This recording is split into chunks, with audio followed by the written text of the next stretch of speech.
حقیقت یہ ہے کہ جو لوگ پیغمبر کے ہاتھ پر بیعت کر کے ایمان لائے ہیں، ان کے جان و مال اللہ نے اس وعدے پر ان سے خرید لیے ہیں کہ ان کے بدلے میں وہ ان کو جنت عطا فرمائے گا۔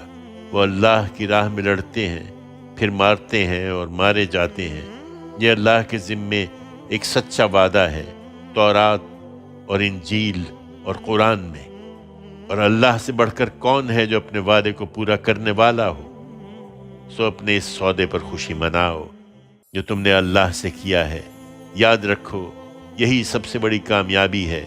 وہ توبہ کرنے والے ہیں، عبادت کرنے والے ہیں، شکر کرنے والے ہیں، خدا کی راہ میں سیاحت کرنے والے ہیں، اس کے آگے رکوع اور سجدہ کرنے والے ہیں، بھلائی کی تلقین کرنے والے ہیں، برائی سے روکنے والے ہیں اور حدود الہی کی حفاظت کرنے والے ہیں۔